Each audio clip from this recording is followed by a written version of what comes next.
The Iranian Revolution was a series of events that culminated in the overthrow of the Pahlavi dynasty in 1979. The revolution led to the replacement of the imperial state of Iran by the Islamic Republic of Iran, as the monarchical government of the Shah Mohammad Reza Pahlavi was superseded by Ruhollah Khomeini, an Islamist clerk. Why did the Iranian Revolution happen, you might ask? Well, the Shah's regime was seen by some as oppressive, brutal, corrupt, and lavish by some of society's classes at that time.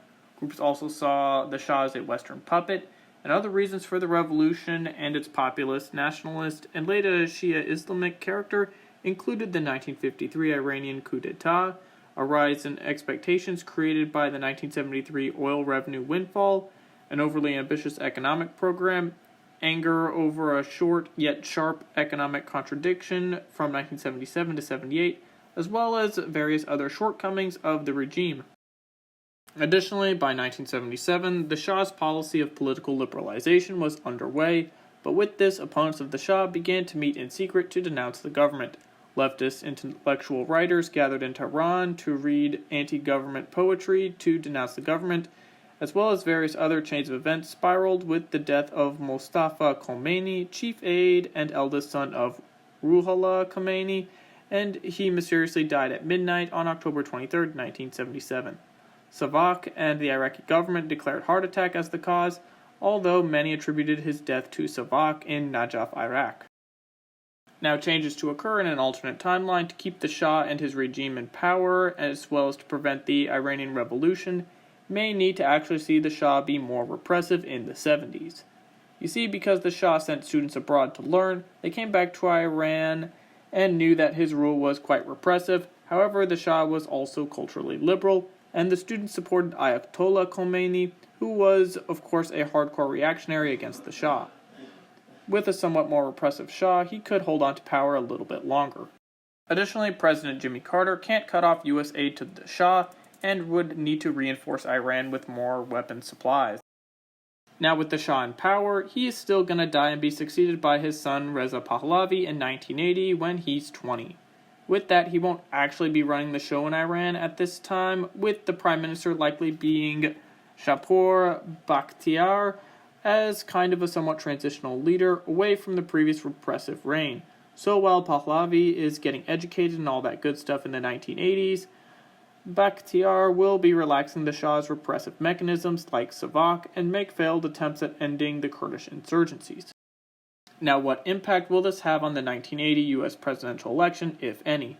Well, to start, the Iran hostage crisis doesn't happen in this timeline, so that won't be a massive thorn in incumbent President Jimmy Carter's side. Carter had also believed that the failed Operation Eagle Claw and failure to rescue the hostages cost him the election. However, I'm pretty sure that due to the disastrous economy and the stagflation in the U.S., Carter would have still lost to Reagan. However, Reagan will be winning by a somewhat slimmer margin. But back to the impacts of no Iranian Revolution. There will be a different Lebanese civil war compared to the one which occurred in our timeline. Yes, the civil war will still break out, and it's going to be incredibly complex, with many factions fighting one another for a huge variety of reasons. But the Iranian Revolution will not be able to radicalize various Shia militias. This also means that without the revolution, Iran will not be forming the IRGC to go into Lebanon and abroad to train and fund many terrorist and insurgent groups which escalated the conflict. Without Iran funding militia groups, it's more than likely that Hezbollah will not be existing, or at least not to the same extent as in our timeline. As a result of the Israeli invasion of Lebanon in 1978, Hezbollah was set up in 1982 by local Shia committees under the leadership of Ayatollah Khomeini.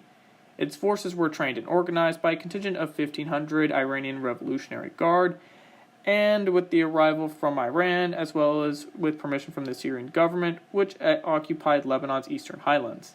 Now, without Khomeini in power, a lot of these groups won't be supported, and Hezbollah won't muck around Lebanon throughout the 1980s to the 2020s. In our timeline, the civil war witnessed the Beirut barracks bombings, where on October 23, 1983, a devastating Iranian-sponsored suicide bombing targeted the barracks of American and French forces in Beirut, killing 241 American and 58 French servicemen.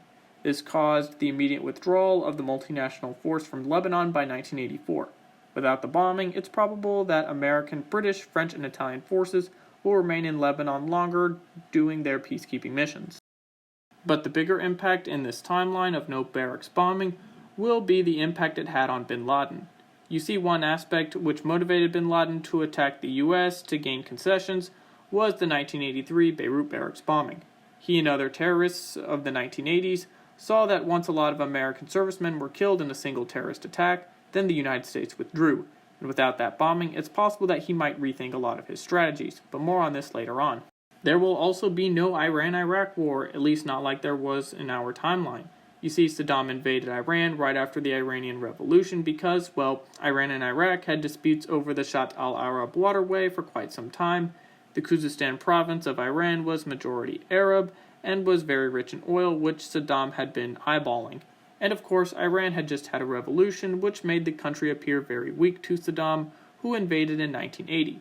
In this alternate timeline, this will not be happening. Without both Iran and Iraq being devastated in a decade-long war, this means that Iran will be able to further develop its infrastructure.